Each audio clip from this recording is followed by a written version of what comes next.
The royal family is cracking down on unprecedented sexist and racist abuse online aimed at Meghan Markle. It, of course, is supposed to be a happy time for them as Markle and Prince Harry get ready to welcome their first baby. So CNN's Max Foster is live in London with more. What is this disgusting stuff, Max? Well, Alison, this abuse has been building for a while, but it does appear to have come to a head for the royal family and, in particular, the Duchess of Sussex. One of the most talked about women of our time. A fashion icon. The winner this evening is Claire Waite-Keller.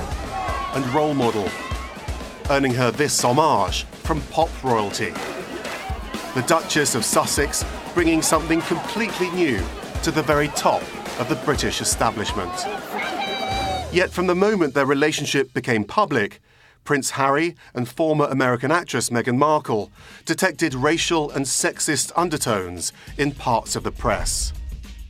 There were the references to the Duchess's rich and exotic DNA, how her family had gone from cotton slaves to royalty, and this piece suggesting the Los Angeles native was almost straight out of Compton, a reference to a song by NWA.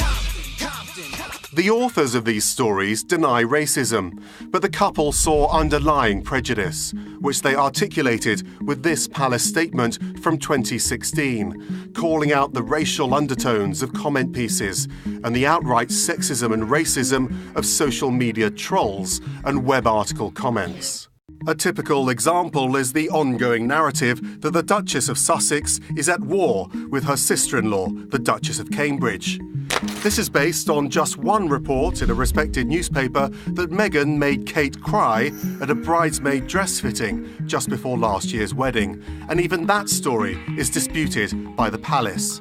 The two women have endured constant comparisons. Essentially, Kate is no deviation of the norm. She's very much the quintessential sort of British girl next door. Where Kate's now celebrated for wearing an off-the-shoulder dress, Meghan is accused of breaking royal protocol. When Meghan wears dark nail polish, she breaks royal protocol again with vulgar fashion move. The comparisons are as awkward for Kate as they are for Meghan. She's very much what you envisage when you think of the word princess, and frankly, she's white, whereas someone like Meghan is very much a deviation. She's foreign not just by being American, but she's got black heritage, she's a divorcee, she's just a very different type of person, and somebody that I don't think your average British member of the public sort of thinks of when they think of the word Duchess or royal family at all. A CNN royal source accepts the Duchesses aren't best friends. They may not hang out or call each other, but they are friendly and they text. Stories about a rift are just clickbait, the source adds. But it's that clickbait that online trolls are linking to and using against Meghan. On Twitter, we investigated the most commonly used anti-Meghan hashtags from the beginning of January to the middle of February. In total, we analysed 5,204 tweets and discovered 20 accounts were behind 70% of the posts. Their profile descriptions typically contain Meghan-related hashtags like Megxit, but also political hashtags such as Brexit and MAGA, Make America Great Again. We don't know how many people are behind the accounts, and we found no evidence of a coordinated right-wing campaign against the Duchess.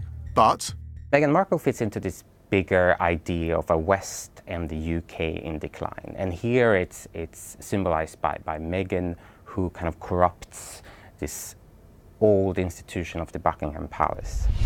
CNN has been told that trolling escalated when the Duchess announced her pregnancy. That was at the beginning of a high-profile tour of Australia.